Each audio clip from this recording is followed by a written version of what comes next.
IT ఉద్యోగుల్లో AIDS కేసులు పెరిగిపోతున్నట్లుగా తాజా గణాంకాలు చెబుతున్నాయి. జాతీయ ఎయిడ్స్ నియంత్రణ సంస్థ గణాంకాల్లో విస్తుపోయే నిజాలు బయటపడుతున్నాయి. దేశవ్యాప్తంగా కూడా అన్ని రాష్ట్రాల్లో ఐటీ రంగానికి చెందిన వారిలో మాత్రం హెచ్ఐవి సంక్రమణ శాతం పెరుగుతోందని జాతీయ ఎయిడ్స్ నియంత్రణ సంస్థ వార్నింగ్ ఇచ్చింది.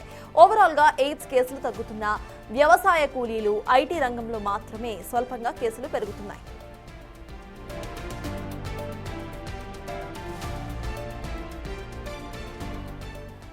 ఐటీ రంగంలో హెచ్ఐవి వ్యాప్తి పెరగడానికి కొంతకాలంగా విదేశీ తరహా ఆధునిక జీవన శైలికి అలవాటు పడటం కారణమవుతోందని నిపుణులు చెబుతున్నారు.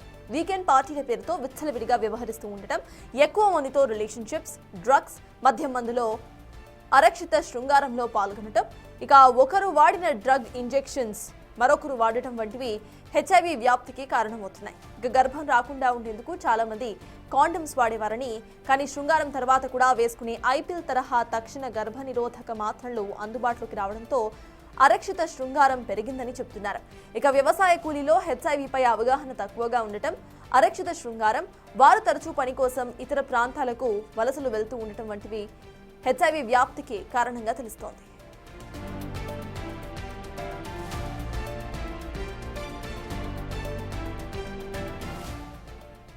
రాష్ట్ర వ్యాప్తంగా గ్రామీణ ప్రాంతాలతో పోలిస్తే అర్బన్ ఏరియాస్లోనే హెచ్ఐవి వ్యాప్తి ఎక్కువగా ఉంటుందని అంటున్నారు Telangana AIDS control society project director Vasam Venkateswara Reddy. రాష్ట్ర వ్యాప్తంగా నమోదవుతున్న హెచ్ఐవి కేసుల్లో 30% IT sector, high profiled jobs చేస్తున్న వారిలోనే గుర్తిస్తున్నట్లుగా తెలిపారు. పూర్తి డీటెయిల్స్ మా ప్రతినిధి అంజుమా అందిస్తారు. డిసెంబర్ 1 ప్రపంచ ఎయిడ్స్ దినోత్సవం. మరి తెలంగాణ రాష్ట్రంలో హెచ్ఐవి వ్యాప్తి అనేది ఏ విధంగా ఉంది? నిర్మూలనకు సంబంధించి ఎటువంటి అవగాహన కార్యక్రమాలు చేపడుతున్నారు? ముఖ్యంగా ఏ రంగాలలో ఈ వ్యాప్తి శాతం ఎక్కువగా ఉంది ఏంటి అనేది కూడా తెలుసుకుందాము. ప్రస్తుతం మనం తెలంగాణ ఎయిడ్స్ కంట్రోల్ సొసైటీలో ఉన్నాము. మనతో పాటు ప్రాజెక్ట్ డైరెక్టర్ వాసం వెంకటేశ్వర రెడ్డి గారు ఉన్నారు. మిగతా విషయాలను ఆయన మాటల్లోనే అడిగి తెలుసుకుందాము. నమస్తే సార్. సార్, చాలా మందిలో అంటే ఎడ్యుకేటెడ్ పీపుల్లో కావచ్చు, లేదంటే అన్ఎడ్యుకేటెడ్ పీపుల్లో కావచ్చు, ఈ హెచ్ఐవి వ్యాప్తికి సంబంధించినటువంటి అవేర్నెస్ ఏ విధంగా ఉంది? ప్రస్తుతం తెలంగాణ రాష్ట్రంలో హెచ్ఐవి వ్యాప్తి రేటు అనేది ఏ విధంగా ఉంది? ఈరోజు ప్రపంచ ఎయిడ్స్ దినోత్సవం. మన Telangana state AIDS control society నాకు నేషనల్ ఎయిడ్స్ కంట్రోల్ ఆర్గనైజేషన్ ఆదేశాల మేరకు స్థాపించడం జరిగింది. నాకు అనేది ఎయిడ్స్ నియంత్రణ సంస్థ ఎప్పటికప్పుడు భారతదేశంలోని ఏ రాష్ట్రాలలో హెచ్ఐవి పేషెంట్స్ ఉన్నారనేది ఎప్పటికప్పుడు గణాంకాలు సేకరించి ఆ రాష్ట్రాలకు అందజేయడం జరుగుతుంది.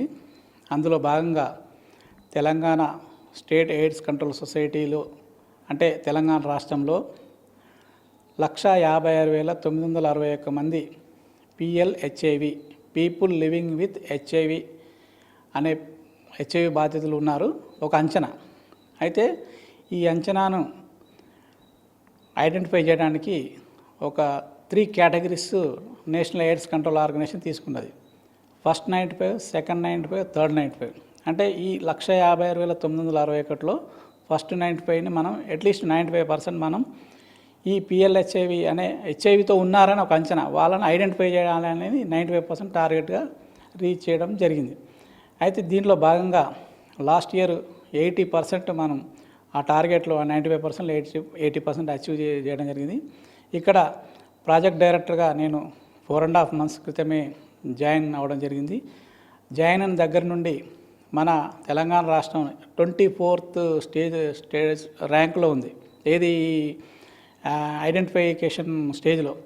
నేను వచ్చిన తర్వాత ఈ స్టేజ్ 24 నుంచి 12, ప్రస్తుతం ఇంకోటి సింగిల్ డిజిట్కు రాబోతుంది. ఈ 156,961 మంది పిఎల్హెచ్ఐవిని 95% టార్గెట్ రీచ్ కావడానికి మేమైతే 31 March 2026కే రీచ్ కావాలని చెప్పి మేము పెట్టుకున్నాము. అందులో భాగంగా ఇప్పటికే 143,173 మంది హెచ్ఐవి పేషెంట్లను ఐడెంటిఫై చేసి వాళ్ళని కౌన్సిలింగ్, ట్రీట్మెంట్ అవి ఇచ్చి ఏఆర్టీ సెంటర్కు పంపించి వాళ్ళకు ట్రీట్మెంట్, డ్రగ్స్ ఇవ్వడం ద్వారా, మరియు ఎవ్రీ ఇయర్ వాళ్ళ వైరస్ స్టేటస్ ఏ విధంగా ఉంది, ఆ వైరల్ లోడ్ స్టేజ్ ఏ విధంగా అనే దాని మీద కూడా మేము ఎప్పటికప్పుడు టెస్ట్ చేస్తున్నాం. సార్, అయితే మనకు రీసెంట్గా నాకో కూడా ఒకటి విడుదల చేయడం జరిగింది. అంటే అన్ని రాష్ట్రాలలో కూడా ఈ ఐటీ రంగంలో హెచ్ఐవి వ్యాప్తి అనేది పెరుగుతోంది అని చెప్పేసి. మరి మన తెలంగాణ రాష్ట్రంలో ఏ విధంగా ఉంది? యాక్చువల్లీ హెచ్ఐవి అనేది అంటే ఒక ట్రెండ్, అంటే 96 ఆ టైం నుంచి మనం ఎనాలిసిస్ చూస్తే ఇది స్టార్టింగ్లో గ్రామీణ ప్రాంతాలలో ఎక్కువగా ఉన్నది. గ్రామీణ ప్రాంతాలలో దట్టు అగ్రికల్చర్ లేబర్లో దట్టు ఫీమేల్ సెక్టర్లో బాగా ఉండేది ఇది. అది క్రమేపీ 2000 వరకు తగ్గింది. అది తర్వాత 2010-15 నుంచి ఇది అర్బన్ ప్రాంతాలకు ఎక్కువగా వ్యాపించింది. ఆ ట్రెండ్ అనాలిసిస్ చూస్తే అంటే అక్కడ వాళ్ళకు తెలుసో తెలియకో చేయడం, ఇమీడియట్గా వెంటనే డ్రగ్స్ తీసుకోవడం వల్ల కంట్రోల్ అయింది. అయితే ఇక్కడ చదువుకున్న యువతలు ముఖ్యంగా ఐటీ సెక్టార్లో ఇది ఎక్కువగా ఉంది. ఇది చాలా బాధాకరమైన విషయం.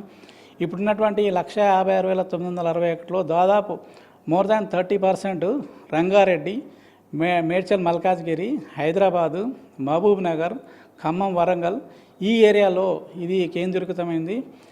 ఇక్కడ యువత ముఖ్యంగా బాగా చదువుకున్న వాళ్ళలో కొందరు అనకూడదు కానీ కొన్ని రకాల యాప్స్లో వాళ్ళు రిజిస్టర్ చేసుకొని మీట్ అవ్వడం, ఫీమేల్ సెక్స్ వర్కర్స్తోని ఎంజాయ్ చేయడం, అదేవిధంగా మెన్ టు మెన్ సెక్స్, హోమోస్ ఇలాంటి కొన్ని యాప్స్ ఉన్నాయి. అవి దాంట్లో రిజిస్టర్ చేసుకోవడం వల్ల యువత పెడదారిన పడుతున్నారు. అదేవిధంగా డ్రగ్స్ పార్టీస్ జరుగుతున్నాయి. ఇంజెక్టింగ్ డ్రగ్ యూజర్స్ కూడా ఇక్కడ సిటీలో ఉన్నారు. అంటే ఒకరు వాడిన ఇంజెక్షన్ ఆ డ్రగ్స్ ద్వారా తిరిగి మళ్ళీ ఇంకొకరికి ఇవ్వడం వల్ల కూడా ఈ హెచ్ఐవి వ్యాప్తి సోకే ప్రమాదం ఉంది. కేవలం అసురక్షిత పద్ధతుల ద్వారా మాత్రమే కాకుండా ఇట్లా డ్రగ్ యూజర్స్ ప్లస్ ఈ సూదుల ద్వారా కూడా వచ్చే అవకాశం ఉంది. కాబట్టి ముఖ్యంగా ఐటీ సెక్టార్లో, అంటే ప్రత్యేకంగా ఐటీ అనేది కాకుండా హై రిస్క్ గ్రూప్ ఏరియాస్ ఉన్నాయి, హాట్స్పాట్స్ ఉన్నాయి. వాళ్ళలో ఇది ఎక్కువగా అర్బన్ ప్రాంతాల్లో ఉంది. దీన్ని ఛేదించడానికి అంటే ఇప్పుడు గ్రామీణ ప్రాంతాల్లో తగ్గుతూ వస్తుంది. ఇది ముఖ్యంగా అర్బన్ ప్రాంతాల్లో దట్టు అన్నీ తెలిసిన వాళ్ళలో ఇది ఎక్కువగా కేంద్రీకృతమైంది. అది చాలా బాధాకరమైన విషయం.